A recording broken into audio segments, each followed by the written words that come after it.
आज हम बीएड प्रथम वर्ष के गणित शिक्षण विषय से यानी आर्यभट्ट का संक्षिप्त परिचय और गणित के क्षेत्र में इनके योगदान के बारे में जानेंगे। इनका पहले हम परिचय जान लेते हैं कि आर्यभट्ट क्या थे, कौन थे। आर्यभट्ट प्राचीन भारत के प्रसिद्ध गणितज्ञ और खगोल शास्त्री थे। इनका जन्म 476 ईस्वी में बिहार राज्य की पटना राजधानी के निकट कुसुमपुर गांव में हुआ था। इनकी पढ़ाई नालंदा विश्वविद्यालय में हुई थी और इनका एक प्रसिद्ध ग्रंथ था आर्यभट्टीय, जो 499 ईस्वी में लिखा गया था। उस समय हमारे समाज में एक अंधविश्वास व्याप्त था और उसका खंडन किया था। वह अंधविश्वास क्या था कि पृथ्वी गोल नहीं है। इन्होंने ही बताया था कि पृथ्वी गोल है, जो अपनी धुरी पर चक्कर लगाती रहती है। आर्यभट्ट ने पृथ्वी के आकार, गति और परिधि का अनुमान लगाया था। सूर्य और चंद्र ग्रहण के विषय में अनुसंधान भी किया था।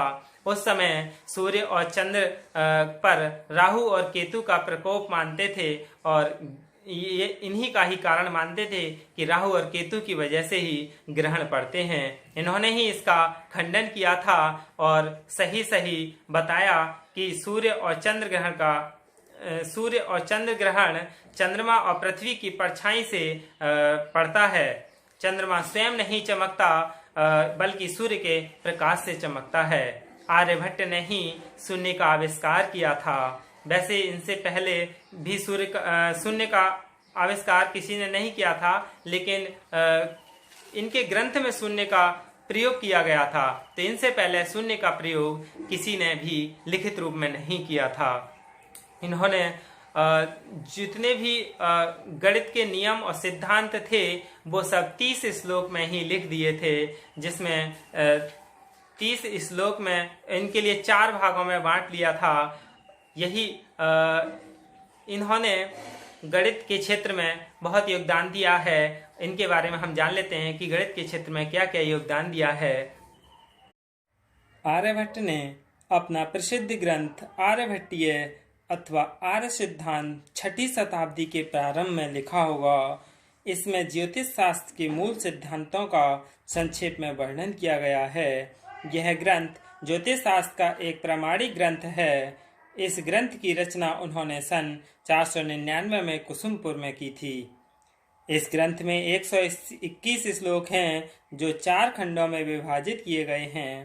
पहला है गीत पादिका, दूसरा गणित पाद, तीसरा है काल क्रियापद और चौथा है गोलपाद।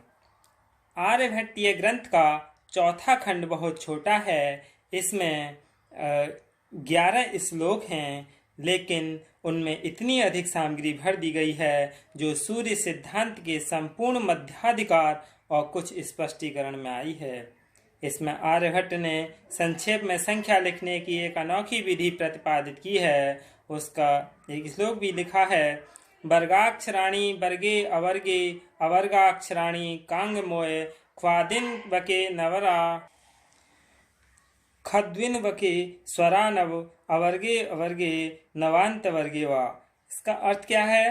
का से प्रारंभ करके वर्ग अक्षरों को वर्ग स्थानों में और आवर्ग अक्षरों को आवर्ग स्थानों में व्यवहार करना चाहिए।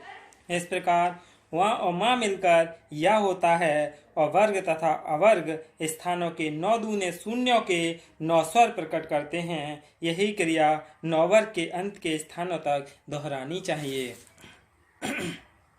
इकाई, सैकड़ा, 10,000 और 1,00,000 आदि विषम स्थान को वर्ग स्थान और 10, 1,000, 10,00,000 आदि सम स्थानों को अवर्ग स्थान कहते हैं, क्योंकि इकाई, सैकड़ा और लाख के वर्गमूल पूर्णांक में माने जाते हैं, लेकिन दहाई और 1000, 10,00,000 आदि के वर्गमूल पूर्णांकों में नहीं जाने जा सकते, क्योंकि 10, 1,000 इनका वर्गमूल निकलता ही नहीं है पूर्ण और 100 का 10 वर्गमूल होता है, 1,00,000 का भी आसानी से निकल जाता है।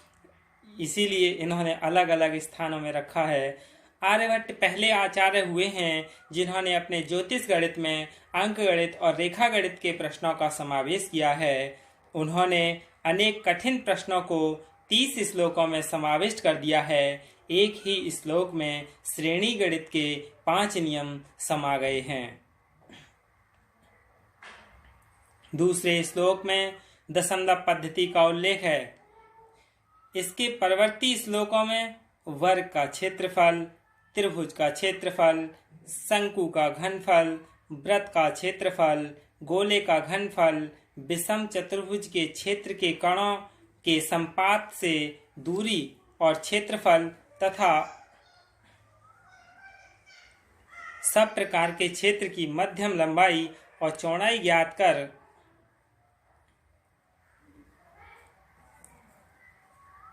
करने के साधारण नियमों का उल्लेख मिलता है।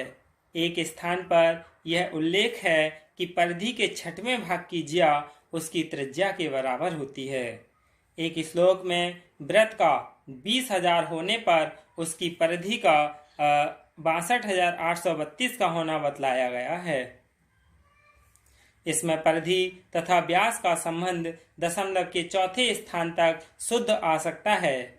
आगे वृत्त, त्रिभुज तथा चतुर्भुज बनाने की विधि, लंबक प्रयोग करने की विधि, किसी दीपक तथा उससे बने शंकु की छाया, दीपक की छाया और दूरी जानने की विधि, एक ही रेखा पर स्थित तथा दीपक की दूरी से संबंध ज्ञात किया जा सकता है।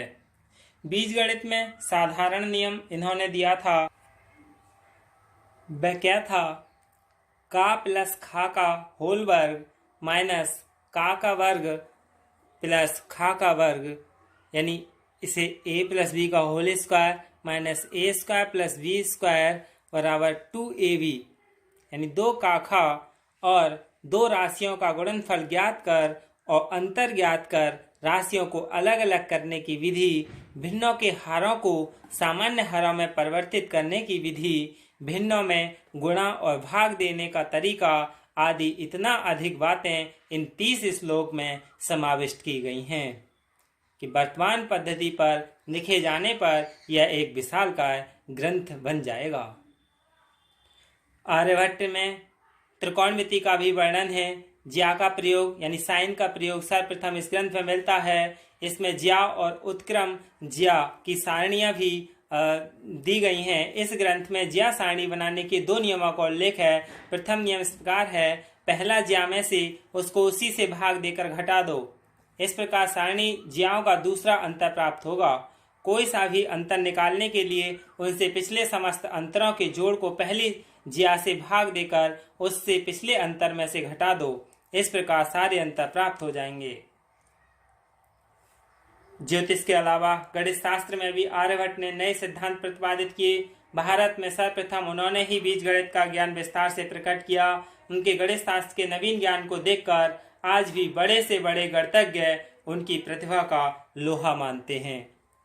शून्य सिद्धांत और दशमलव प्रणाली का आविष्कार भारत में सर्वप्रथम इन्होंने ही किया था। उनका यश भारत से बाहर विदेशों में भी फैला। अरब के विद्वानों ने उनके ज्योतिष ज्ञान का बड़ा सम्मान किया और वे उन्हें अरजभर के नाम से पुकारते हैं।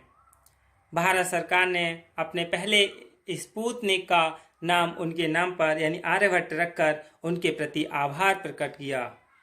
आर्यभट्ट नाम के एक अन्य ज्योतिषी सन 950 के लगभग हुए, जिन्होंने महासिद्धांत नाम की एक पुस्तक की रचना की। इसलिए हम आर्यभट्ट के रचनाकार प्रसिद्ध गणितज्ञ आर्यभट्ट को आर्यभट्ट प्रथम कहते हैं।